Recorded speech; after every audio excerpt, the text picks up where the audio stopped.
시청자 여러분 안녕하십니까? 박정호입니다. 수요일 아침입니다. 여러분이 좋아하는 두 분 모셨습니다. 최진봉 교수님, 신윤기 변호사 오셨습니다. 안녕하십니까? 안녕하십니까? 네, 안녕하세요. 네.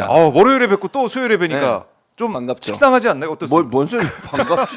사람이 식상하다뇨. 괜찮으세요? 나는 당연히 다음 멘트가 반갑지 않습니다. 이럴 때 식상하지 이게 뭡니까 신인기 전혀 변호사? 식상하지 않고요. 네. 이제 금요일도 기대하고 있습니다. 그렇죠. 이제 한 번 더 월수금으로 목요일 사람 욕심이 금요일날 끝이 없습니다. 이거 매일매일 보세요. 박봉규. 금요일 바쁘다고 나. 금요일 바쁘세요. 목요일로 수목으로 박규로라도. 네, 박규로라도. 아니 그리고 제가 이제 평소에 늘 네. 신인기 변호사 지난주에 너무 더워가지고 우리가 다 아 맞아요. 자켓을 벗었지 자켓을 벗고 않습니까? 있죠. 월요일에. 그래서 오늘도 사실은 좀 덥습니다. 그렇죠? 에어컨이 박정희 그건 좀 동의하시는 성능이, 거죠? 예. 아 근데 신기 변호사한테 오늘 벗자 옷을 네. 예. 그런 얘기를 했더니 흰색 와이셔츠 입을 때는 안 된다.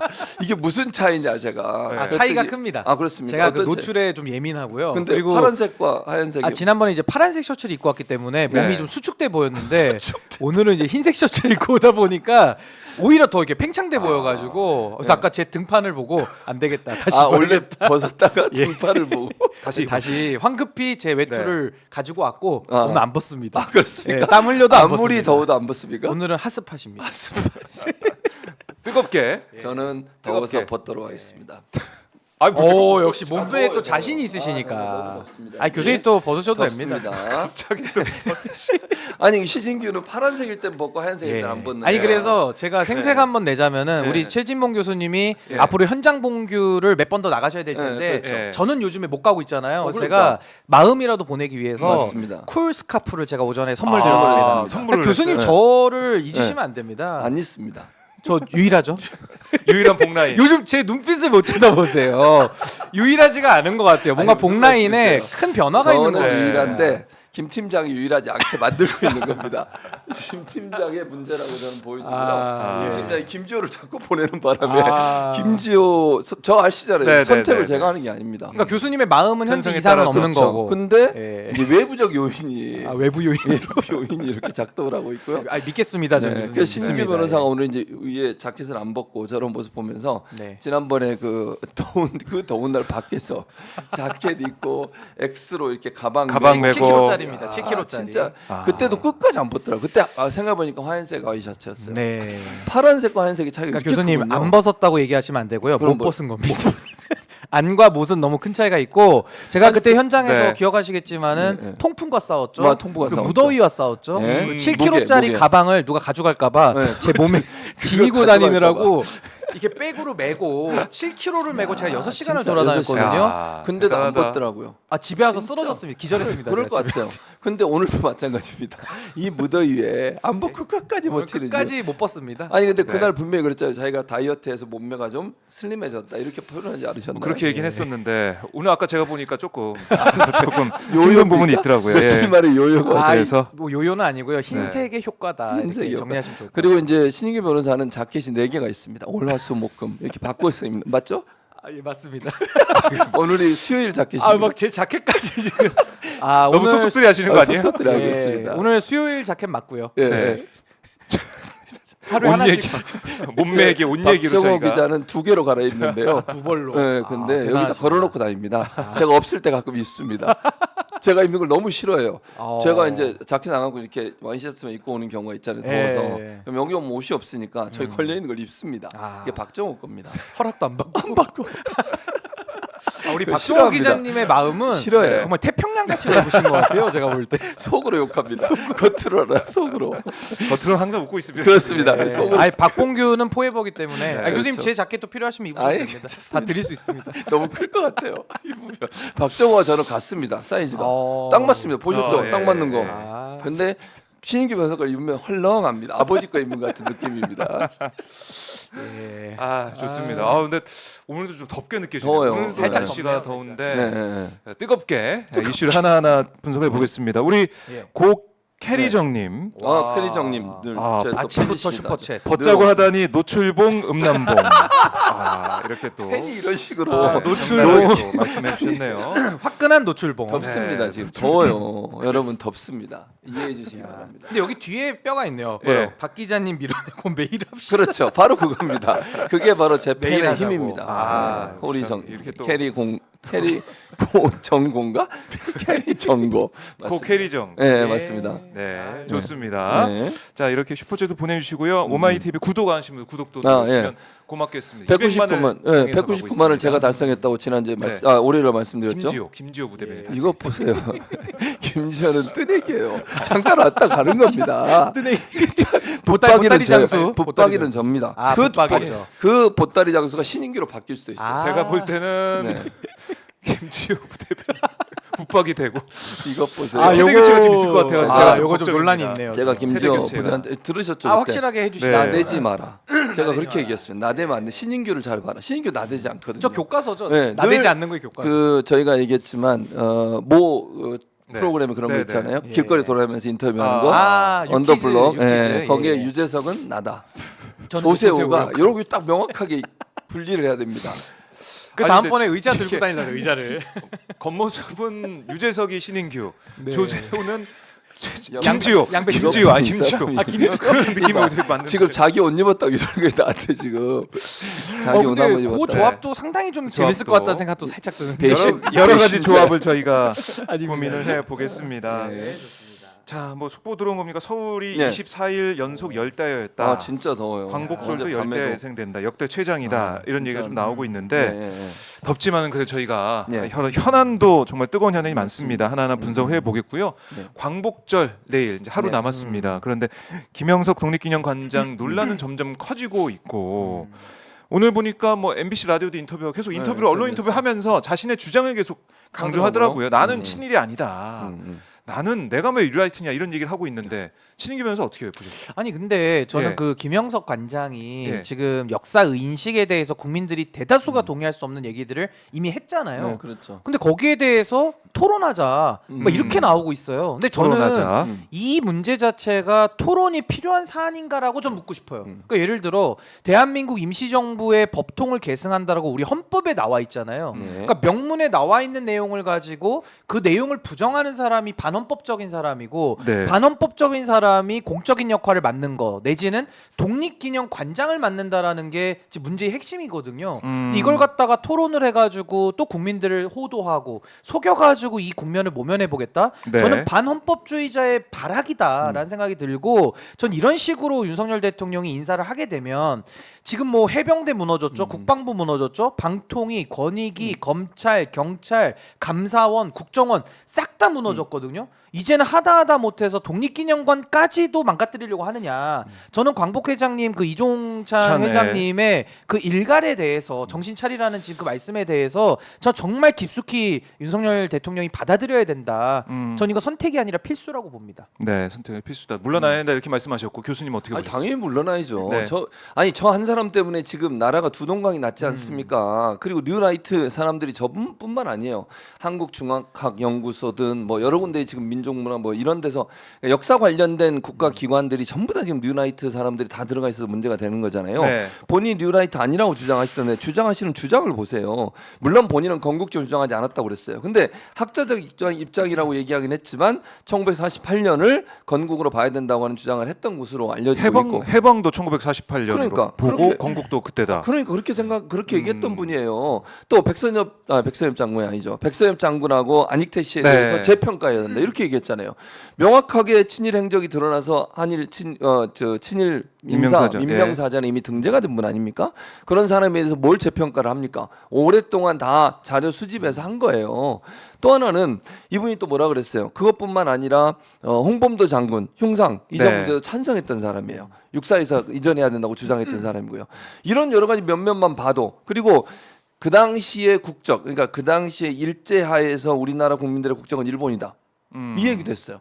그러면서 한다는 얘기가 뭔지 아세요? 사실이 그렇다는 얘기를 하더라고요. 예를 들면 물론 그때는 강제로 그렇게 했죠. 근데 그걸 굳이 우리나라 국적이 일본이라고 얘기할 문제입니까? 나라를 빼앗겨서 어쩔 수 없이 내 의사와 관계없이 일본 국적으로 올렸다 하더라도 그걸 일본 국적이라고 얘기하면 안 되는 거 아니에요? 이런 말을 하는 사람이 어떻게 독립기념관장을 하냐고요. 다른 자리도 아니고 개인이 민간에서 하면 누가 뭐라 합니까? 자기 그냥 학자로서 바깥에서 하세요 그러면. 네. 왜 굳이 이 자리에 들어와서 독립기념관장을 하려고 하는 거예요. 그리고 윤석열 대통령 그 많은 국민 중에 그 많은 역사학자 중에 굳이 이 사람을 뽑은 이유는 뭐예요? 이런 논란이 되는 사람에 대해서.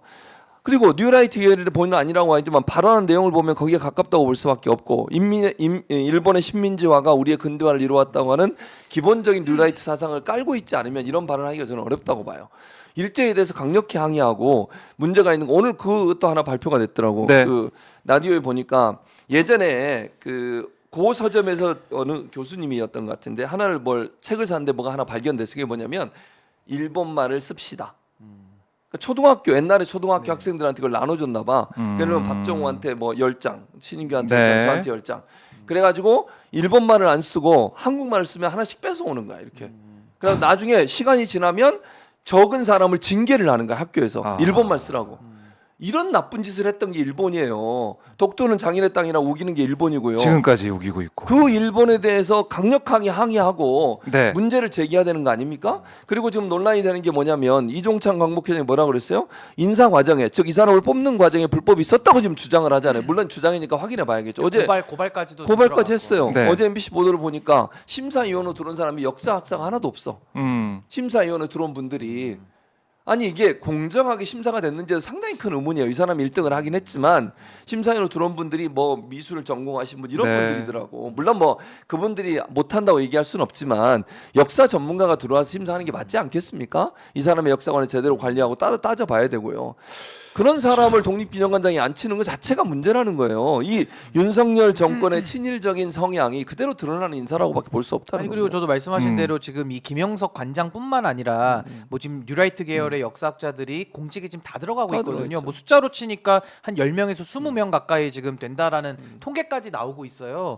그러니까 이런 상황 속에서 윤석열 대통령이 김영석 관장에 대한 인사를 유지하고 고집하겠다는 것은 네. 그들의 역사관을 대한민국의 공식적인 역사관으로 바꿔보겠다라는 의지로 읽을 수밖에 없는 거거든요. 그러니까 윤석열 대통령은 그동안에 국민들이 뭐 야당을 비롯해서 국민들이 합리적인 지적을 해도 야 이거 정쟁이다 선전선동이다 늘 이런 식으로 입을 틀어막는 방식을 취해왔거든요. 예. 이번에도 저는 그 방법을 또 쓸 거라고 보는데 저는 그렇다면 이종찬 광복회장이 윤석열 대통령을 후보 시절에 지지까지 했던 분이고 그 아드님이 이철우 교수 아닙니까? 맞아요. 제가 친구 아빠인 거예요. 음. 아니 이종찬 광복회장까지도 직을 걸고 광복회장님이 광복절 기념식에도 안 가겠다라고 말할 정도로 강력하게 반대하고 있는데 지지했던 분이 이것도 정쟁입니까? 그럼 윤석열 대통령의 세계관은 나만 빼고 다 정쟁인 거예요. 그럼 본인이 정쟁의 안경을 쓴 걸 스스로의 안경을 벗을 노력을 해야지. 네. 나만 빼고 다 정쟁이다. 아니 그런 금쪽이가 세상에 어디 있습니까? 그 못 고치는 금쪽이에요. 제가 정치적 금쪽입니다. 제가 볼 때는. 윤 못 대통령이 고쳐요. 이런 얘기도 했더라고요. 이번 논란에 대해서 건국절 논란에 대해서 먹고 살기 힘든 국민들에게 무슨 도움이 되겠냐. 그러니까 민생과 동떨어진 불필요한 이념 논쟁이다 이런 생각을 하고 있는데 이거 방귀 낀 놈이 성내는 거 아닙니까 진짜? 방귀 낀 놈이. 너무 어처구니 없습니다. 아니 네. 지금까지 외교를 이념적으로 한 사람이 누구예요?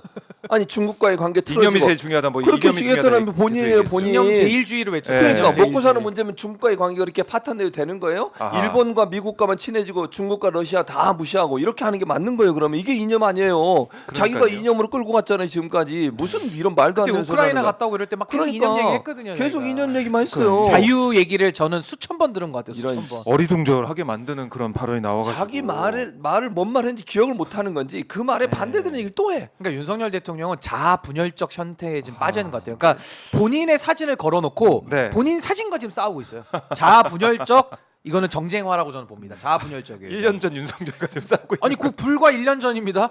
불과 1년 전이고 또 지금도 총선 패배 이후에는 나 정치하겠다. 그리고 또 지금 정치 안 하거든요. 또 4월달에 윤석열과 지금의 윤석열이 불과 4달 차인데 또 싸우고 있습니다. 지금 더위 때문에 그런 거 아닌가 전 싶어요. 너무 기온이 높아가지고 있는데 대통령이 농구하고 족구하고 막 그러더니 좀 더위를 너무 심하게 지금 그런지 모르겠지만. 그런 거 아닌가라고 저는 어. 도대체 해석이 안 되니까 제가 그 그런 국민들 볼 정도는 때 좀 어리둥절한 상황이다. 이념이 제일 중요하다라고 계속 강조하던 그렇게 대통령이 했죠.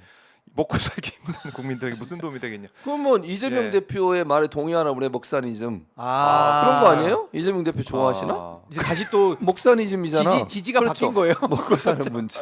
아니 그 국민 통합적인 건데 그러면 갑자기 이 뭡니까 이게 이게? 뭐냐고 진짜. 아, 참. 그러니까 저는요 윤석열 대통령과 그 참모들에게 예. 최소한의 인간적 부끄러움을 알았으면 좋겠어요. 그러니까 우리가 말을 바꿀 수도 있죠. 사람이 그렇지, 살다 그럴 수 보면. 있지. 근데 사과하든지 그러면. 그러니까 사과를 하든지 아니면 바뀌었던 한번 얘기를 해야 되는데 윤석열 대통령 집권할 때는 이념 네. 얘기에 이자도 안 꺼냈습니다. 완전히 실용적으로 맞아요. 정말 이럴 줄 미래를 아무도 열겠다라고 몰랐죠. 그렇게 얘기를 했어요. 네. 그래서 표는 다 받아놨는데 갑자기 집권하자마자 공산 전체주의 얘기하죠. 자유 얘기하죠. 이념이 우선이다. 이 얘기하면서 지난 1년 동안 자총회 가가지고 그 수많은 연설들로 나라를 반토막 냈거든요. 아하. 그리고 이제 와가지고는 갑자기 음. 아니, 먹고 사는 게 힘든데 왜 이념 갖고 난리냐. 또 이래버리면은 말이야. 누가 불질러 놓고 누가 지금 여기다가 불질렀다고 화를 내는 겁니까? 본인이 불질렀잖아요. 그렇지.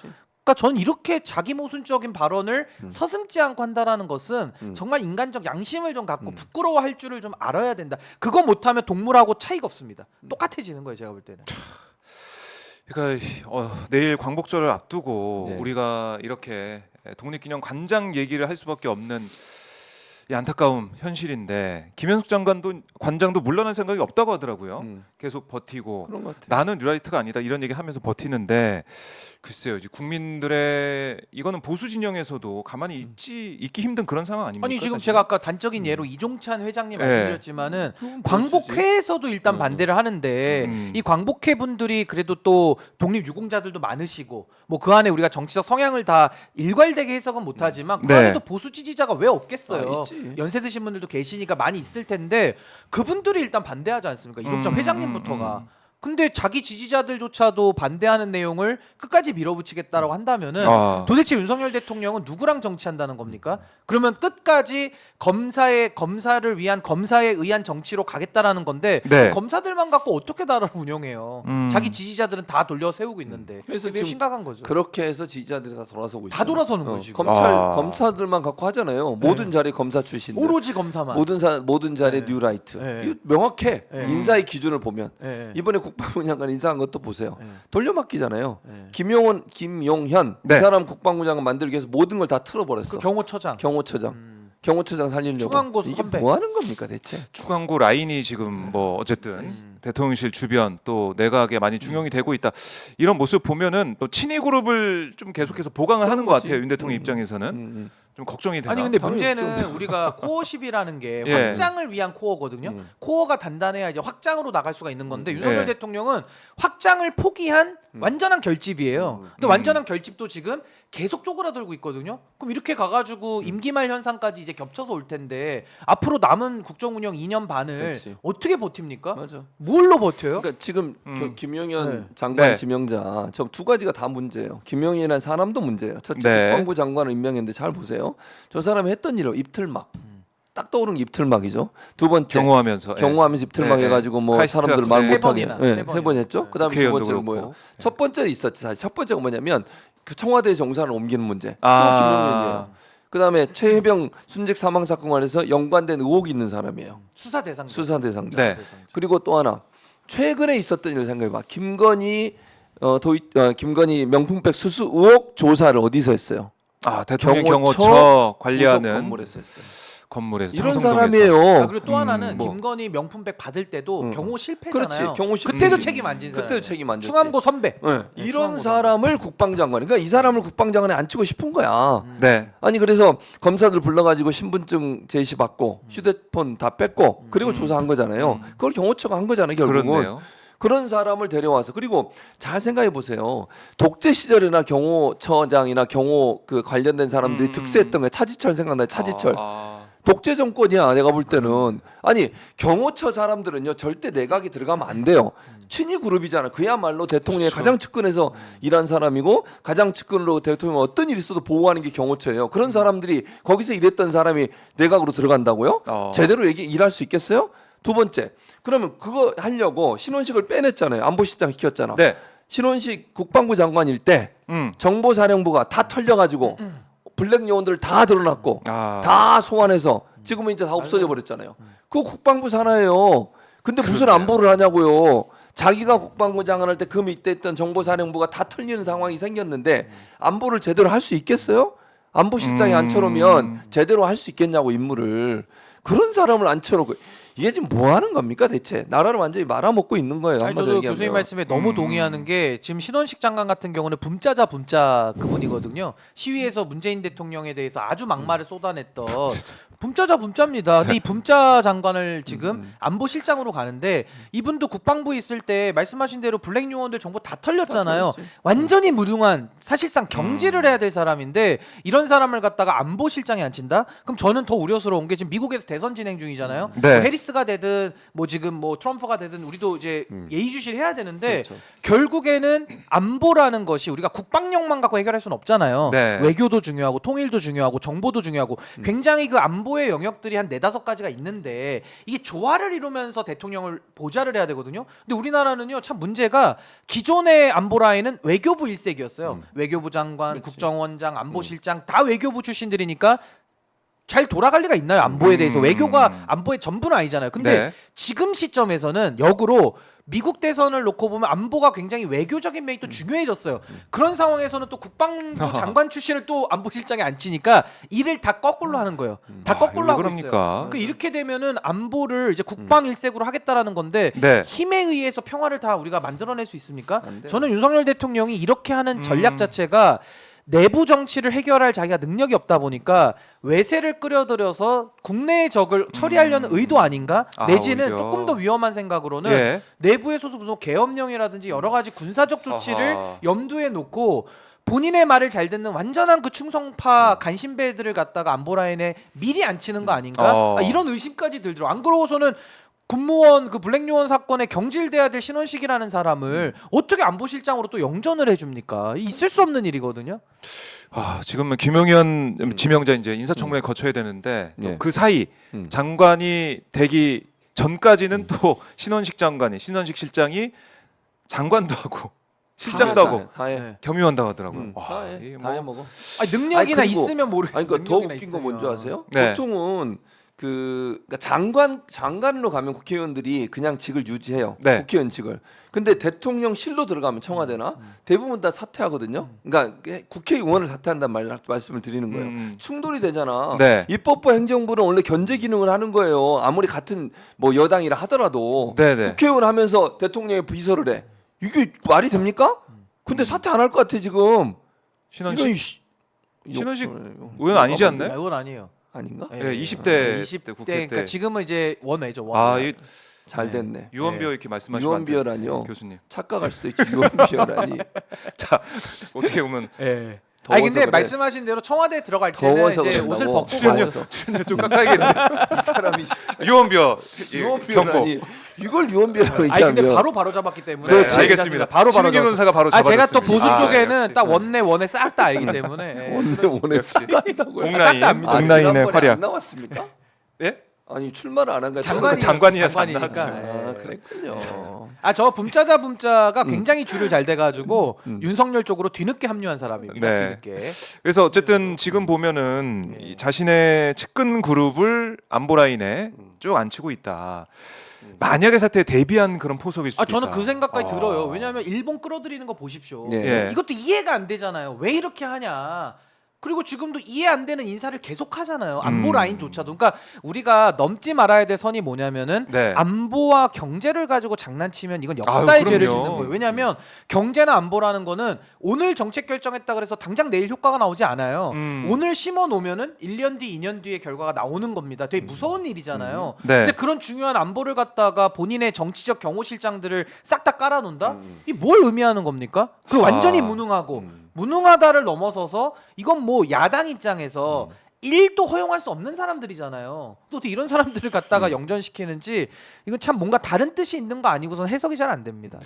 그리고 사실은 이 800 7070 이 번호 관리하고 있는 곳이 경호처라고 돼 있는데 여기에 대해서 또 어떤 입장을 내놓을 것인지 김용현 후보자가 그리고 대통령과 통화한 이 사실이 드러나고 했기 때문에 수사 대상 아니겠습니까? 그렇죠. 수사 대상이. 근데 장관으로 핵심 대상이죠, 보내버려. 핵심 장관으로 대상. 보내버려요.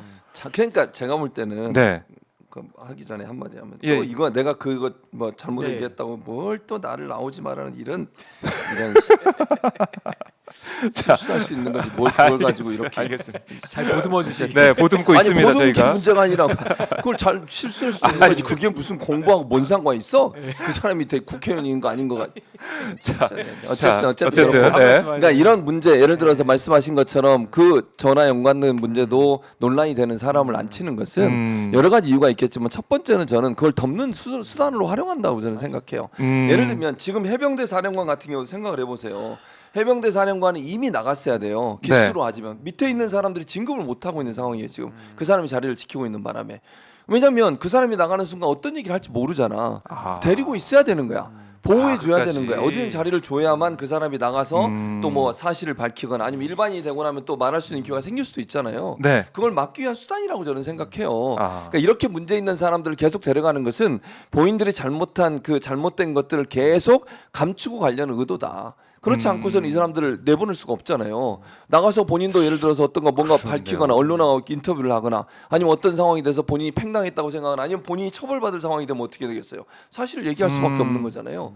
그랬을 경우에 올 수 있는 위험성을 감소시키기 위해서 결국 대통령이나 대통령실은 안고 갈 수밖에 없는 상황이다. 그럼 결국 문제 있고 그다음에 비리와 연관돼 있는 사람들이 전체 국정을 운영하는 틀 속에 함께 있는 네. 그런 구도로 가는 거죠 결국. 아니 그리고 저도 비슷한 생각 중에 더 심각한 게 뭐냐면요. 이 사안 자체가 수사 외압 사건이잖아요. 그렇죠. 그러니까 수사에 외압을 넣었던 혐의를 받는 사람이 김용현 네, 지금 네. 장관 후보자입니다. 그렇다면 이분들을 갖다가 영전시켜 주는 것은 증거인멸 내지는 범인 도피로 볼 수 있어서 이종섭 대사를 호주에 보냈던 거랑 비슷한 맥락이 이거 또 하나 심각한 건 뭐냐면은 김용현 이제 후보자가 경호처장 시절에 입틀막을 했어요. 입을 틀어막던 사람인데 이제는 국방부에 가서는 수틀막 수사를 틀어막을 거거든요. 그럼 수틀막이 왜 심각하냐?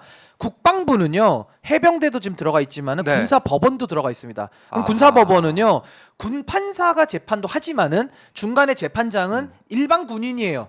그럼 일반 군인은 법을 잘 몰라요. 재판관이 아니기 때문에 근데 재판장을 합니다. 이제 심판관이라고 하는데 그 사람들 승진 누가 시켜줍니까? 누가 별 달아줍니까? 국방부 장관이 인사권을 갖고 있어요. 그러면은 지금 박정훈 대령 사건도 군사법원에서 진행하고 네, 있거든요. 네. 이 재판에 그렇네요. 영향이 없겠습니까? 아.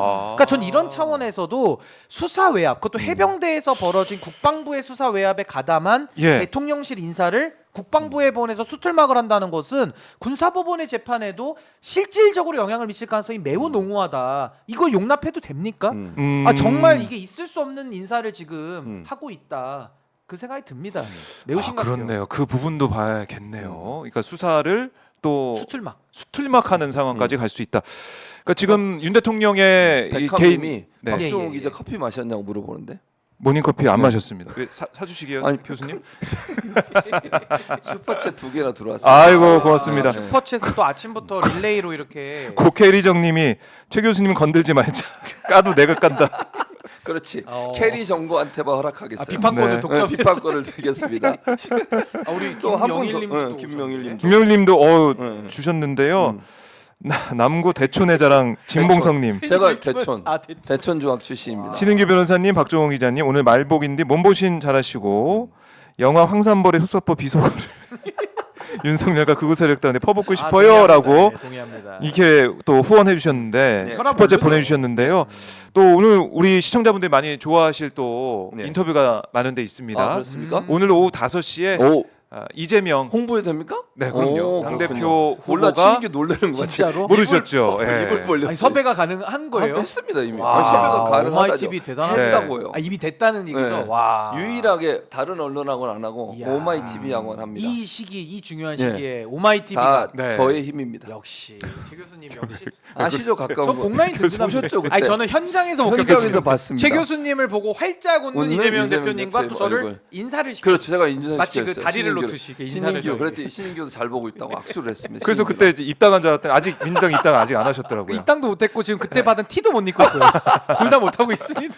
그래요. 그래서 오늘 오후 5시에 다섯 시 이재명 꼭 봐야겠다. 네, 후보가 다시 오마이 TV 특별 네. 인터뷰에 출연합니다. 와, 이 자리에 그렇습니다. 대단합니다. 저와 최진봉 교수가 함께, 네, 함께합니다. 이재명 대표 인터뷰 할 텐데요. 그러니까요. 생중계로 진행이 신인규는 되니까요. 없습니다. 자리가 세 개밖에 없으니까. 아마 신은기 변호사는 슈퍼챗 보낼 것 같아요. 슈퍼챗 5만 원. 기다려 보겠습니다. 아 이것도 부담됩니다. 또 이게 호의가 거듭되니까 자꾸 권리로 이해를 하셔가지고 그렇게 적어서 이재명 대표 한번 고민해 보겠습니다. 제가 일단 방송 보고 냉정하게 네네. 사실 박봉규거든요. 아하. 근데 이따가 박봉으로 가겠다는 거니까 저도 삐질 수 있습니다. 그래서 박수로 네. 갔었잖아.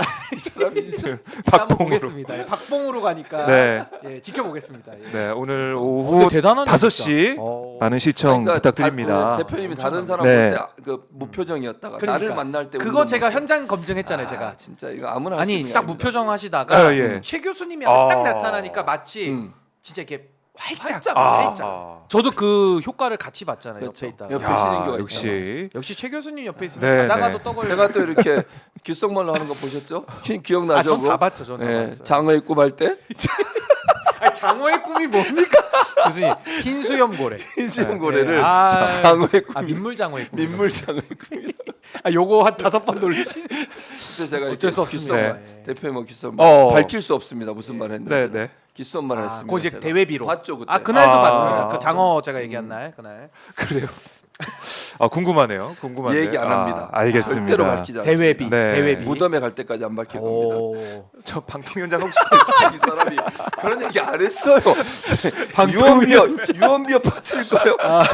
절대 그런 얘기 안 했습니다. 다른 얘기. 정말 알겠습니다. 중요한 응원 얘기였습니다. 메시지를 그럼요. 네, 드렸겠죠. 예. 이따 그럼 네, 5시 농담을 드린 5시 거고요. 있다가. 5시. 예, 5시에 아, 5시. 오마이 TV 네. 생방송을 함께 해 주십시오. 예. 지금 많은 분들 카톡방에도 남겨 주시고요. 저희 네. 지금 그 라이브 링크는 오마이 TV 오시면 띄워놨거든요. 네. 그 링크를 따다가 많이 좀 알려주시면 되겠습니다. 많은 분이 네, 볼 수 오늘 오후 있도록 5시 해주시면 좋겠습니다. 네, 많은 응원 신인규 부탁드립니다. 변호사가 슈퍼챗을 얼마 쏘는지 한번 보도록 하겠습니다. 네. 아 저는 좀 걱정돼. 너무 많이 쏘실까 봐. 그러니까 50만 원, 50만 원? 아 저는 10만 원 오마이 정도 TV를 위해서라면은 아낌없이 500? 500? 500? 최고가 50. 아, 저는 아, 최고 50이에요? 방금 아. 말씀하신 거는 못 들은 걸로 하겠습니다. 평생 무덤 갈 때까지 못 들은 걸로 하겠습니다. 기대해 보겠습니다. 자, 일단은 아까 지랄배기님도 또 쏘셨어요. 아, 그러세요? 네. 최진봉 교수님 응원합니다. 이야. 대단하십니다, 진짜 오늘. 지랄백인. 아이 그거 없는데 왜? 없는데 밑에 내용이? 댓글에 밑에 있어요. 아, 댓글에 이거 보세요. 내가 거짓말. 이 사람이 진짜 댓글에 쓰셨다고요. 자, 지금 윤석열 정부 때문에 지금 너무 속아가지고 최중훈 교수님 시원한 아이스 커피 한 잔 하시면서 지랄백이님께서 예. 실시간 폰 아유, 슈퍼챗 보내주셨습니다. 감사합니다. 고맙습니다. 감사합니다. 네, 감사합니다. 자 이렇게 여러분과 함께 하고 있는데요. 네.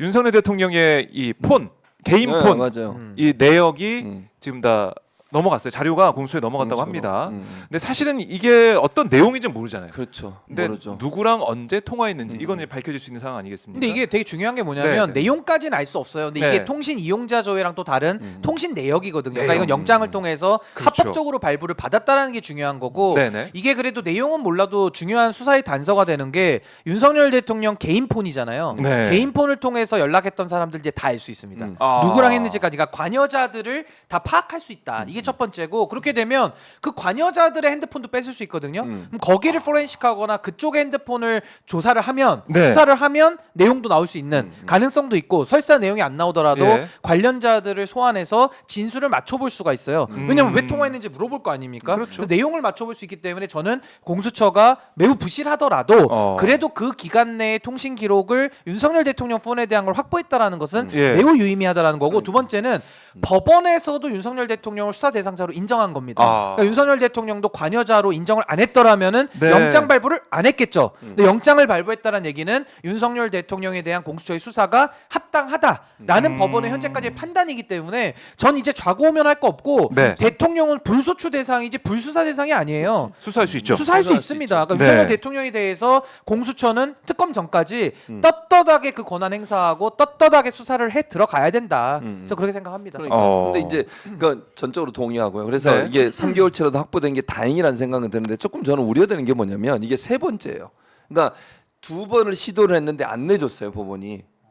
세 번째 내주면서 네 번째 내준 거 아니에요? 네 번째. 세 번. 세 번이나 네 번이나 뭐 차이냐? 오늘 좀 팩트가 조금씩 안 맞는데 이거 어떻게 되나요? 아주 살짝. 살짝 야 살짝 나이 양으로 먹어봐. 치면은 나이 양으로 치면 약간 먹어보라고 8점 숫자가 정도. 3, 4는 헷갈려. 9점 밑에 8점 근데 정도. 어쨌든 이제 제가 얘기하고 싶은 그치. 뭐냐면 그래서 조율을 했어요. 좀 기간도 줄이고 내용도 약간 변화시키고. 보강하고. 그러니까 저는 처음 걸로 해야 된다고 생각해. 오히려. 좀 더 아니 왜냐면 이게 그 범위 자체가 좀 넓어야 돼요. 대통령이 개인 폰으로 전화하고 이런 부분들이 그냥 너무 그 내로하게, 그러니까 좁게 규정을 만들다 보면 필요한 부분이 그냥 없어져 버릴 수 있잖아요. 네네. 좀 아쉬워요, 사실은. 그래서 그럼에도 불구하고 이 정도라도 한 건 다행이지만. 법원이 왜 이랬을까라는 생각이 든다는 거죠, 제 말은. 네. 그러니까 법원이 3번이나 반려를 했으니까 공수처 입장에서 또 조율을 할 수밖에 없는 거잖아요. 왜냐하면 영장은 받아야 되겠고 법원에 영장을 안 내주면 네. 결국은 계속 줄이고 이래서 3개월치만 본 거잖아요.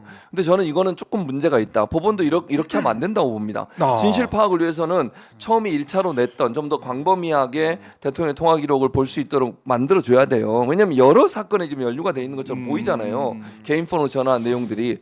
그렇다고 하면 좀 확대해서 봐야 돼요. 근데 3개월은 너무 짧아 사실은. 여기서 만약 안 나오면 이제 면죄부를 주는 게 돼버리잖아요. 오히려. 그게 좀 걱정이 돼요. 아니 근데 저는 그나마 다행인 거는 7월부터 9월까지 그러니까 세 달을 그 핵심적인 기간을 갖다 확보했기 네, 때문에 네, 네. 저는 그래도 그나마 그 내용을 밝히는데 지장은 없을 것 같고 넓게 하면 좋은데 왜 법원이 좁혔을까라고 우리가 좀 생각을 해본다면은 그래도 현직 대통령이기 때문에 수사 대상인 건 맞지만은 그래도 수사는 최소화할 필요가 있다. 현직 대통령은 그래도 뭐 여러 가지 뭐 예. 물론 잘못된 일이지만 또 안보상에 여러 가지 또 노출이 될 위험도 있는 존재이기 때문에 아마 저는 현직 대통령이라는 점을 좀 고려해서 법원이 소명의 정도를 더 높인 거죠. 그래서 뭐 일반인이었으면은 요 정도만 소명해도 원래는 영장을 나왔을 텐데 네. 대통령이기 때문에 조금 더 세네 차례 더 검찰로 하여금 보강을 더 공수처로 하여금 보강을 더 요구했던 거 아닌가. 근데 저는 그나마 그래도 수사의 단서들은 일단 그 7월부터 9월 아주 중요한 시기에 일단 내역은 확보했기 때문에 네. 저는 분명한 그 수사의 교두보는 마련했다라는 생각이 듭니다.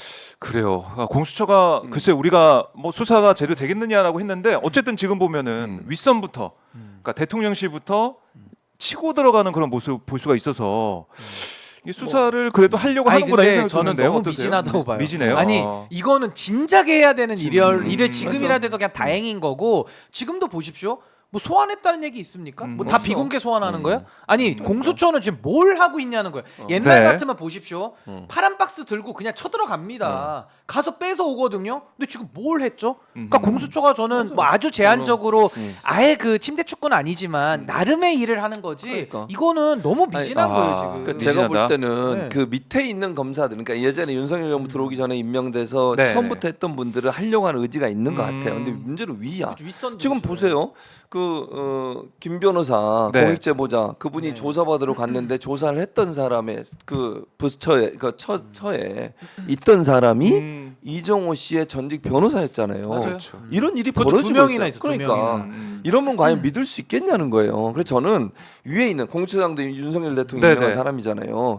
저는 믿기가 좀 어렵다. 아. 그런데 그 이후부터 수사가 상당히 좀 미진해지고 있고 속도가 좀 줄어들고 있어요. 처음에는 잘 그렇네요. 되는 것 같더니 그럼 뭐 어떻게 보면 이럴 수도 있겠네요. 제가 볼 때는 이렇게 보도가 나오잖아요. 공수처에서 뭐 영장 이게 쳐가지고 됐다, 통신기록 확보했다. 이걸로 특검을 좀 물타기 하는 게 아니냐 이런 생각도 드네요. 그럴 가능성도 있다니까요. 아까 제가 결국에는. 말씀드린 것처럼, 그러니까 네. 다행이긴 하지만 3개월이라고 하는 게 그럼에도 불구하고 이걸 빌미로 해서 면죄부를 주는 도구로 하는 데니까는 위험성이 있으니까 이거 눈 부릅뜨고 우리가 지켜봐야 네. 돼요. 그렇죠. 맞습니다. 정말 이게 진심으로 하는 건지 정말로 문제 있는 것을 밝혀내려고 하는 건지 아니면 또 다른 어떤 꼼수가 있는 건 아닌지 이런 네. 부분 봐야 된다고 봅니다. 아니 저는요 수사에 성역이 없잖아요. 근데 성역이 없는데 이종호를 수사했다는 얘기도 안 들리고 없어, 그거는. 김건희 여사를 수사했다는 얘기도 안 들리고 이종섭 장관 수사했다는 얘기도 안 들리고 더 심각한 건 김용현 지금 후보자에 대해서도 수사했다는 얘기 안 들리잖아요. 근데 지금 잠깐 그렇네요. 가고 있거든요. 그러니까 저는 공수처가 네. 이런 권력형에 대한 권력형 조직적 은폐 사안을 지금 수사 외압 사건을 수사하는 거기 때문에 특수수사의 제일 원칙은 전광석화처럼 하는 겁니다. 근데 전광석화처럼 지금 못했거든요. 그러니까 이것 자체가 이미 너무 좀 지연된 정의이기 때문에 저 공수처가 반성하고 지금이라도 빠르게 저는 해야 된다. 일을 해야 된다고 봐요. 그래요. 근데 보면은 다들 휴대전화 바꿨을 것 같은데 뭐 그렇죠. 관련해서. 그럴 가능성이 있죠. 아니면은 비밀번호가 기억이 안 나가지고. 아니 근데 그 집을 수색해야죠. 왜냐하면 폰은 아. 바꿨더라도 옛날 폰 압수수색을. 버리긴 어려워요. 어디다 아, 그래요? 버렸다가 또 누가 주우면 어떡합니까? 그러니까 집에 어딘가 있을 거예요. 빨리 그리고 찾아야 예를 된다고 들면 가서. 통화 기록 같은 경우에는 네. 그 전화번호로 하는 거잖아요. 그러니까 예를 들면 바꾸더라도 예전의 통화 기록은 통신사에 남아 있는 거니까 조회가 다 가능하죠. 그거는 조회가 가능할 것 같아요. 그래요. 속도가 이종섭- 중요하다. 아니, 이종섭 장관도 폰을 뭐 바꿨겠지만 그 옛날 폰 어디 무서워서 어디다 버리겠어요. 버렸다가 아니, 어디 뭐 태평양 한바운데 버리지 않는 이상 버리기 그리고 쉽지 않아요. 그거. 제가 볼 때는요, 자기도 도망갈 구멍을 만들어 놔야 돼요. 자기도 들고 있어야 보여야 되니까. 당연하죠. 그러니까 못 버릴 거. 못 버려요. 어딘가 놔뒀을 거예요. 그러니까 빨리 그 자택이든 사무실을 아. 압수수색을 해서 찾아와야 되는데 왜 그걸 안 하냐는 속도가 거예요, 중요하다. 공수처가. 아, 그렇네요. 공수처 지금 이대로는 안 된다라고 말씀해 주셨고 이쯤에서 이제 특검 얘기 나오다 보면 항상 한동훈 대표 얘기가 따라 나옵니다. 이거 어떻게 된 겁니까? 제3자 추천. 안 하겠다는 거지. 뭘 안 어떻게 하겠다는 돼요? 거예요? 안 하겠다는 거예요. 아니 나는 그 누구야? 그 밑에 있는 장동혁. 그 사람 말 들어보세요. 자꾸 상황이 바뀌었다, 현상이 아. 바뀌었다 이러면서 피해 가려고 그래요. 그러니까 저는 이게 역할 분담이라고 보거든요. 한동훈 저 대표죠. 대표는 네. 뭐라 그러냐면 의견을 잘 수렴해서 이렇게 하겠대요. 아예 딱 자르진 건 않아. 않고. 근데 의견 수렴을 해야 돼요. 물론 의견 수렴해야겠지. 제가 볼 때는 의총 가서 얘기해 보세요. 싸움판 납니다. 얼마나 싸우겠습니까? 그렇죠. 친윤계에 가만히 있겠어요? 네. 지금 최고위원들 중에 친윤계로 분류되는 사람도 난리를 하잖아요. 지금 통과 안 돼요. 그러니까 못 그래요? 한다고요, 제 말은. 야, 그러니까 이거 자기 대표 되기 위해서 그냥 던진 말이에요. 국민 속인 거 아닙니까? 아니, 그러니까 저도 국민을 속였다고 저는 보는 거고 네. 의견을 수렴한다? 그럼 도대체 의견 수렴을 뭐 몇 방 매치를 수렴합니까? 이거를 뭐 한 3년 수렴하면 됩니까? 의견 수렴을? 그러니까 말도 안 되는 얘기잖아요. 그러니까 안 하겠다, 국민들을 속였다 이걸 인정하기 싫으니까 네. 계속 시간만 끄는 거거든요. 네. 그러니까 거기 지금 관련된 의원들 나와가지고 방송에서도 얘기한 거 들어보면요. 네. 도대체 기다려달라 믿어달라 하는데 그럼 언제까지 기다리고 언제까지 믿으면 되는지에 대해서는 답을 못해요. 그러니까 결국에는 이분들 결국 저는 폰지 사기 비슷하게 하겠다 갚을게 하다가 마지막에는 아이씨 못 갚어 이러고 그냥 배째 뭐 이런 식으로 나오는 거거든요. 그래서 결국에는 한동훈 대표는 특검뿐만 아니라 지금 뭐 대통령 사면권 가지고도 계속 충돌이 있잖아요. 네. 그러니까 더 진도를 못 나가는 겁니다. 그리고 당내에서도 그만큼 리더십이 없고 영향력이 없는 거예요. 그게 한동훈의 현 주소다. 전 그걸 보여주고 있다고 봐요. 그러니까 특검법을 못 관철시키니까 국민들을 속인 것도 되지만은 네. 당내에서의 한동훈의 입지, 요게 굉장히 법안 발의조차도 못할 만큼 아주 열악한 위치다. 전 그걸 있는 그대로 지금 상징적으로 보여준다고 봅니다. 근데 뭐 김경수 지사 이제 복권이 됐지만 전 예. 지사 이것에 대해서도 한동훈 대표가 뭐 다른 목소리를 내다가 어제 딱 결정이 되니까 뭐 이제 지나갔으니까 다른 얘기 안 하겠다 이렇게 또 꼬리를 좀 내리는 전형적인 느낌이 들어요. 깨갱이죠. 어. 깨갱동훈. 그러니까 이제 강아지들이 댐비다가 네. 나보다 세네 이러면 또 깨갱하고 또 어디 도망가거든요. 또 딴 데 가서 뭐 먹을 거 찾고. 그러니까 그런 것처럼 한동훈 대표도 금투세 토론하자고 기백 있는 거 보십시오. 얼마나 좋습니까? 누구든 나와라. 뭐 엄청 기백이 있어요. 그럼 저도 한동훈 나와라. 뭐 얼마나 좋습니까? 근데 그게 아니고 네. 갑자기 사면복권에 대해서 단호하게 반대한다. 막 이렇게 얘기를 했어요. 근데 이거는 굉장히 정치적으로 큰 문제죠. 왜냐하면 여당 대표의 의견조차도 수렴하지 않은 그런 사면복권이 무슨 국민 통합적 효과가 있습니까? 이것도 그렇네요. 쇼하는 그건 거거든요. 아니지. 내부도 단도리를 못했는데 무슨 야당을 통합을 해요. 그리고 민주당이 뭐 그동안에 뭐 물밑에서 요구한 건 있겠지만은 지금 이 시점에 김경수 복권이 문제가 됐던 건 없잖아요. 갑자기 뜬금없이 던진 거 아닙니까? 그러면 네. 김경수 사면 복권을 해줄 거면 진작에 사면할 때 그때 해줬어야죠. 근데 이거를 갖다가 나눠서 한다는 것은 반드시 정치적으로 이용해 보겠다라는 의도가 좀 강하게 있다라고 저는 봅니다. 결국에는 이게 문제는 사실은 김경수 전 지사 복권 되면서 네. 누가 또 복권 됐냐? 그렇죠. 그게 그걸 다 봐야 사라졌어. 그러니까 이게 누굽니까 저는 그게? 그게 누구예요? 지금 다 문제가 네. 되는 조윤선, 그다음에 원세훈, 현기환, 안종범, 안종범 그렇네. 이런 사람들이요. 국정농단들 국정농단. 국정농단이요. 자기들이 집어넣은 사람들이에요. 그리고 또 하나는 뭐냐면 원세훈 국정원장은 댓글 사건이에요. 댓글. 거기도 아유. 자기가 넣었잖아요. 심각하죠. 웃기는 거 아닙니까? 아니 그러니까 심각하죠. 이게 네. 너무 황당한 건 뭐냐면 저는 이거 그래서 전략적이라고 생각해요. 네. 그러니까 김경수 전 지사를 복권해주면 사면은 이미 됐고요. 복권해주는 거잖아요. 그것 때문에 언론에서 그 얘기만 다뤄. 이 나머지 4명이 얼마나 나쁜 사람들이고 얼마나 이 복권하면 안 되고 사면하면 안 되는 사람인지는 전혀 얘기가 네, 안 네. 되고 있잖아요. 지금 물타기에 물타기 전형적인 언론에 그거 나온 거 보셨어요? 이 네 맞아요. 사람의 문제점에 김경수 대해서 얘기만 계속 나왔죠. 김경수 얘기만 나와. 이제 그거요. 물타기도 아니고요. 오염수만큼 음. 흙탕물 같은 정치인이에요. 그러니까. 흙탕물. 그러니까. 아주 그 진짜 오염수를 그러니까 정말 네. 이 네 사람을 사면하면 안 되는 이유. 예를 들면 아니 그렇게 김경수 지사는 지금도 그래요. 자기는 몰랐고 그 상황이 그렇게 하는지도 보고받지 않았다고 주장하고 있어요. 물론 네네. 대법 판결이 나왔으니까 뭐 판결은 판결대로 존중하지만 본인이 억울하다잖아요. 근데 원세훈 이 사람은요 이미 다 결정되고 어느 정도 저는 본인도 인정한 거라고 생각해요. 그런 상황이에요. 근데 그 사람들에 대해서는 비판하지 않고 반성하지 않으니까 안 된다고 얘기한 게 한동훈이에요. 그러니까요. 뭔 소리예요 지금? 그럼 자기가 예전에 물론 자기가 법무부 장관 때도 반대했다고 얘기는 하던데 그럼 그때 사면은 왜 가만히 있었어요? 아니 그 사인을 왜 적절한 합니까 자기가 그러니까 장관인데. 그렇죠. 하면 안 되는 거잖아요. 그 심우정처럼 사인 안 하고 버텼어야지. 심우정도 버텼다. 그렇게 해야 되는데 심우정만도 못한 거지. 그렇게 안 하고 이런 행동을 하는 것은 앞뒤가 맞지 않고 지금 윤석열 정권에서 이렇게 MB 사람들 보세요. 이명박 전 대통령 부부 불러가지고 밥 먹고 그 다음날 사인해 준 거잖아. 이것도 웃기는 거 그렇네. 아닙니까? 다 앞에 MB 시점이- 때 사람들이에요. 그분도 범죄자입니다. 아니, 그러니까 이게 범죄자예요. 이 진짜 아니 뭐 하는 거예요? 특별 사면 그렇게- 시켜준. 아니 수사하느라고 돈 들어가지고 재판하느라고 돈 들어가지고 뭐 최근에 어떤 국민의힘 의원이 그런 거 내뜨고만 법안 네. 특검 해가지고 만약에 뭐 죄 없으면 그거 특검한 비용 다 돌려받게 하자 그 정당에 다 내게 하자 이런 법안 냈더라고요. 한 사람을 재판하고 수사해서 처벌하기 위해서는요 엄청난 인력이 들어가요. 그렇게 열심히 노력을 했는지 언제 모르겠지만 네. 처벌한 사람을 또 얼마 지나지 않아 사면 복권해주고 뭐하러 재판을 해 그러려면 아니 정치인들은 이렇게 해도 돼요 그냥? 이거 뭐 하는 거예요 지금? 그러니까 아니, 근데- 이 네 사람에 대한 잘못을 이게 제대로 밝혀내지 못하고 사면하면 안 된다고 하는 여론을 묵살시키기 위해서 김경수라고 하는 이 김경 전 지사를 이용한 게 아닌가 하는 의문이 드는 거예요 지금. 아니 저도 그렇게 봐요. 저도 그렇게 이용했다라고 보는 거라서 매우 이거는 정말 정략적인 사면 복권이다라고 보는 거고 더 네. 심각한 문제는요. 특검이나 검찰 인력 쓰면서 돈 쓴 것도 있지만 윤석열, 한동훈 이 검사들은 국민들한테 그 수사 잘했다고 박수 받은 사람들이에요. 그러니까 박수 받고 칭찬받고 표를 받을 때는 네. 그 사람들 갖다 넣고 인제 와서 자기가 정치적으로 필요할 때는 그 사람들 자기가 수사했는데 이제 풀어주고 있거든요. 그럼 이거는 삼권 분립을 또 침해하는 게 되고 사면권의 오남용이 되는 거예요. 그러니까 이런 식으로 대통령이 일을 하면 국민은 더 분열되고 아까 제가 물타기가 아니라 이게 흙탕물타기라고 했는데 예. 이분들 국정농단의 주범들인데 이분들이 다시 정치를 한다? 끔찍하지 않습니까? 맞아. 근데 이게요 정말 정호성 비서관 있잖아요. 국정농단의 문고리까지도 사면 복권해줬을 뿐만 아니라 지금 비서관으로 쓰고 있어요. 그러니까 이거는 그렇네. 제정신이 아닌 거예요. 제정신이 아닌데 이번에도 국정농단의 그 후신들 네. 다 풀어주고 MB 쪽 사람 원세훈 원장까지 풀어주면서 김경수 갖다가 이제 희석시키는 그러니까 문제를 희석시키는 아주 저는 나쁜 전 최악의 사면 복권이었다고 봅니다. 최악의 사면 복권이었다. 이도영님이 박봉규 응원합니다. 오마이TV 흥하세요라고 또 슈퍼챗 보내주셨네요. 아유, 감사합니다. 감사합니다. 박봉규는 이제 월수 네. 수요일엔 박봉규가 아니라 월수엔 월수엔 박봉규로 목요일도 하세요. 기억을 해 주십시오. 예, 목요일도 금요일도 박봉규. 부탁드립니다. 네. 월수 목금. 자, 이렇게 많은 분들 함께하고 계시고 특히 지금 민주당 전당대회가 거의 이제 마무리가 되고 있습니다. 일요일에 당선자가 발표가 되는데 참 막판에 뜨거워졌어요. 어우 굉장히 뜨거워요 요즘에.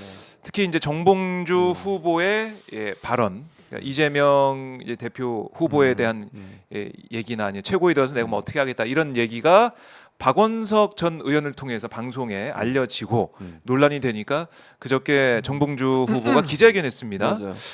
그런데 그 기자회견에서 이재명 파리 이 사람들 문제가 있다. 비판을 하면서 강하게 뭐 태도를 계속 보였거든요. 그러니까 자신의 이제 발언, 이게 논란이 된 발언에 대한 해명이나 뭐 사과나 이런 건 없었고 이재명 파리가 문제다라는 얘기를 했습니다. 그러니까요. 이 사안 좀 어떻게 보세요? 저는 예. 일단 정봉주 그럼 전 의원은 이재명 판이 안 했습니까? 제가 이렇게 묻고 싶어요. 본인이 예를 들면 최고위원 선거 출마하면서 초기에 또는 출마를 준비하는 과정에서 이재명 대표를 지키겠다, 이재명 대표 대통령 만들었는데 이런 얘기 계속 했다고 저는 기억하고 있습니다. 네. 제가 같이 한 방송에서도 그랬고요. 그런 표현을 하신 분이에요, 본인이. 근데 이재명 파리를 입에 꺼낸다는 것 자체가 대단히 저는 잘못된 발언이라고 생각해요. 두 번째, 이재명 대표에 대해서 이재명 대표 함께 하겠다고 하는 주장이 그 네. 이재명 팔입니까? 그게 왜 또 문제가 되는 겁니까 대체? 강력한 민주당의 대권 후보고요. 민주당이 이만큼의 지지와 그다음에 그 응원을 받는 가장 중요한 요인이 강력한 대권 후보인 이재명 대표가 있기 때문이에요. 만약 이재명 대표가 없다고 생각해 보세요. 민주당 지지하는 사람 중에 많은 사람이 떠날 수 있다고 저는 생각합니다. 원래요 정치라고 하는 건 강력한 대권 후보가 있는 정당에게 희망이 있는 거예요. 사람들은 네. 거기에 몰려드는 거예요. 그 한 정치인 한 사람을 보고 몰려드는 거고 최고위원들은 사실 그 일에 함께 협력하는 사람들이에요. 그리고요 정봉주 전 의원이 최고위원 되려고 할 때 되려고 지금 노력하고 있잖아요. 그거 누가 찍어주는 겁니까? 당원 아닙니까? 당원들이 예. 뭐 국민의힘 당원들이 찍어줍니까? 아니잖아요. 그러면 당원들이 찍어주는데 당원들에서 친명팔이라고 얘기하는 게 맞습니까? 본인이 만약에 어떤 정치적 활동을 하거나 정치적으로 영향력을 행사할 때 그 모든 힘은 당원들로부터 나오는 겁니다. 근데 그걸 친명팔이라고 매도하는 건 정말 잘못된 발언이라고 저는 생각해요. 이게 이재명 대표 개인이 뭐 개인을 뭐 좋아하고 지지하고 이런 사람들이 있기 때문에 민주당이 버티고 있는 거예요. 이만큼의 국민적 지지를 얻고 이재명 대표가 중심이 돼서 지난 총선에서 이만큼의 의석수를 얻었다고 하는 네. 이재명 대표에 대한 지지라고 저는 봅니다. 물론 민주당에 대한 지지도 있겠죠. 근데요, 많은 사람 제가 알기로는요, 많은 사람들이 민주당 정말 실망스럽다 이런 얘기하는 사람이 더 많다고 저는 생각해요. 반대로 생각하면 네. 민주당이 좋냐 이재명이 좋냐 물어보면 누구를 선택하겠냐고요. 저는 그 당원들이. 저는 이재명이라고 생각해요. 민주당이 정말 시원하게 잘했습니까? 그럼 뭐 신인규 변호사 몇 번 얘기했지만 지난 21대 국회에서 네. 민주당이 효능감 있게 일했냐고요. 윤석열 정권에 싸우면서 제대로 했습니까? 검찰 독재나 언론 독재 이런 거 다 막아냈습니까? 안 해서 지금 이 상황이 된 거 아닙니까? 이재명이라는 이 정치적 인물을 가지고 이 문제를 해결할 수 있다는 희망이 있기 때문에 그걸 미는 거예요. 민주당을 지지하고. 네. 그런데 친명팔이란 말을 어떻게 할 수가 있는 겁니까 대체? 저는 이게 이해가 안 돼요. 아까 말씀하신 것처럼 해명을 하려면 바로 본인의 발언에서 해명을 해야 돼요. 갑자기 나와서 친명팔이 얘기를 해버리면 맥락도 안 맞잖아요. 하신 발언이 왜 잘못됐는지 아니면 이게 뭐 진실인지 아닌지 그걸 얘기하면 되는 거예요. 왜 거기서 친명팔이 얘기가 나오는 겁니까 대체? 저는 이런 식으로 얘기하시는 것은 지지자들에 대한 엄청난 아픔이고 네. 지지자들을 엄청나게 저는 실망시키는 발언이라고 생각해요. 그래서 저는 이런 발언은 대단히 잘못됐다고 생각하고요. 네. 뭐 어떤 생각을 갖고 있는지 잘 모르겠어요. 어떤 의도에서 이런 얘기를 했는지 모르겠지만 명확한 건 친명팔이란 말에 저는 동의할 수 없고 그 이재명 대표를 지지하는 사람들 때문에 본인이 지지받고 있다는 걸 생각한다면 이런 네. 발언은 하시는 게 아니다 이렇게 생각합니다.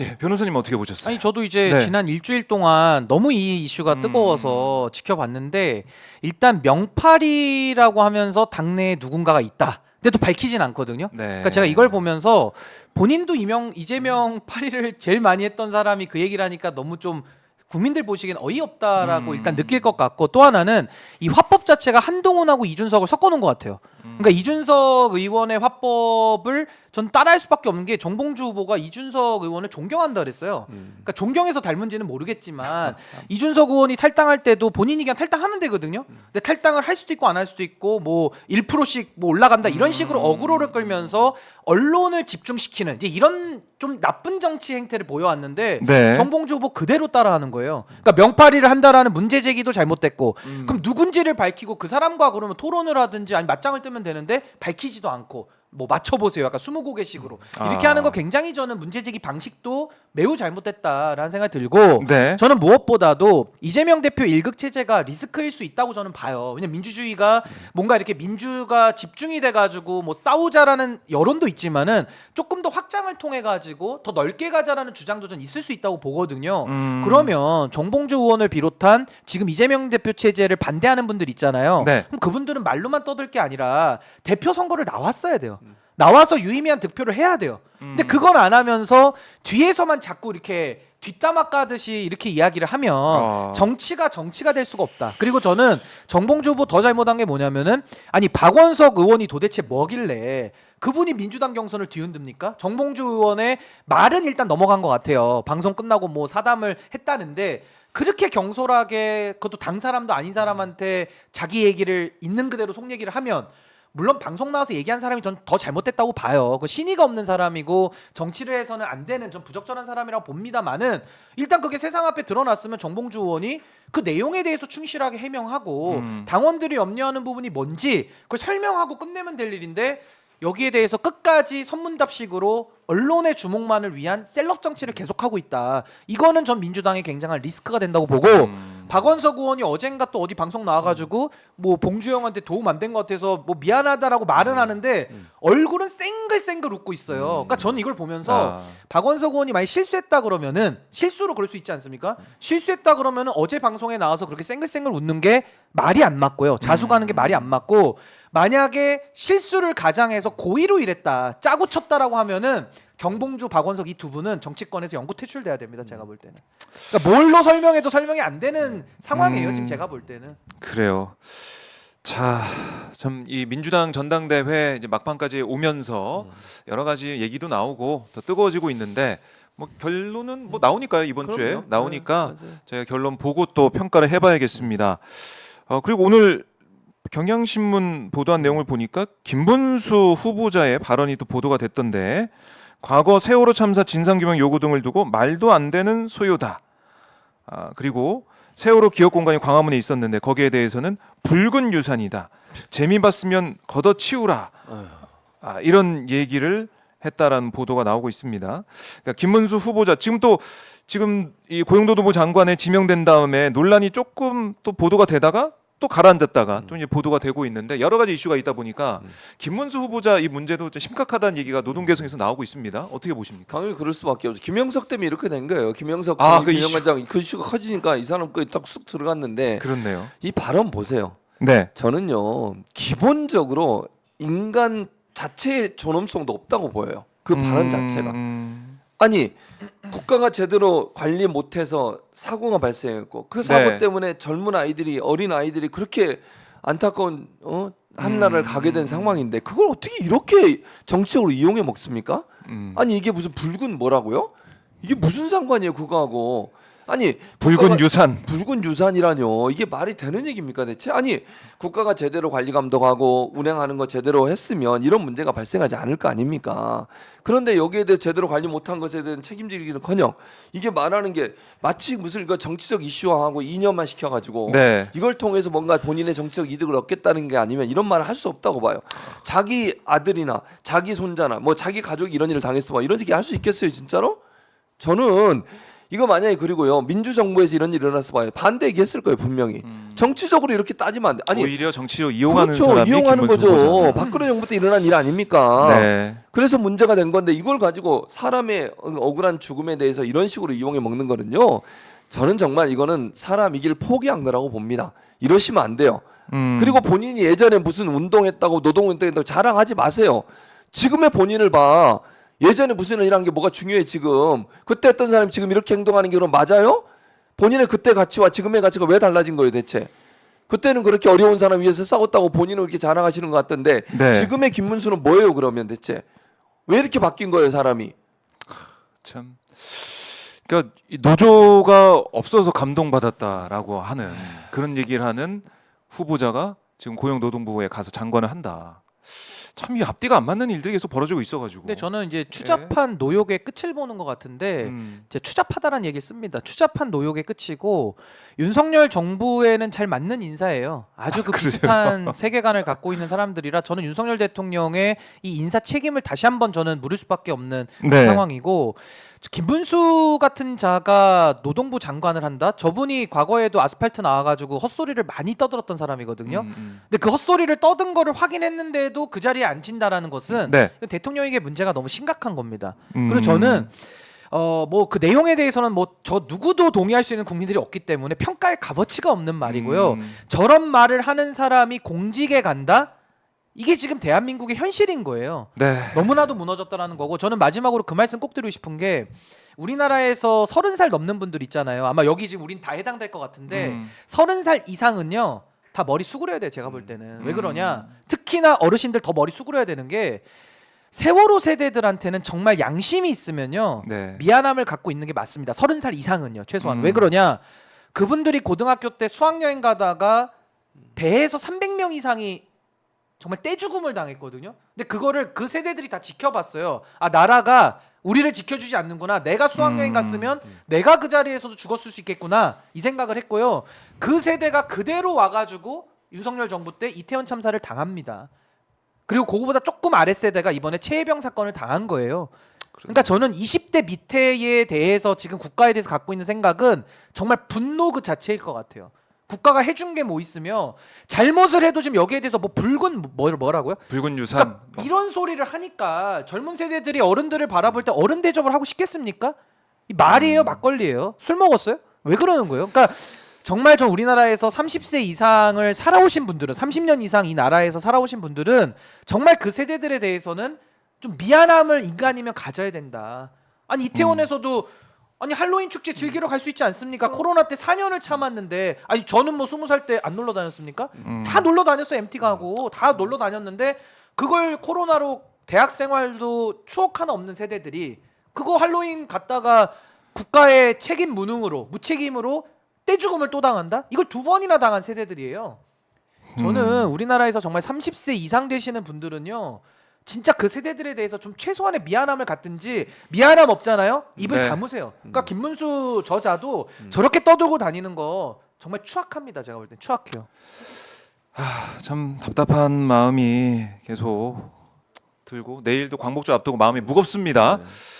그래도 오마이 TV를 통해서 진실이 무엇인지 또 진짜 우리가 알아야 될 게 뭔지 계속 봐주시고 또 박봉규 내년에는 월요일 수요일 그렇게- 함께하고 있으니까요. 계속해서 여러분들 성원과 응원은 보내주시면 고맙겠습니다. 두 분 고생 많으셨고요. 예. 다음 주에 뵙도록 하고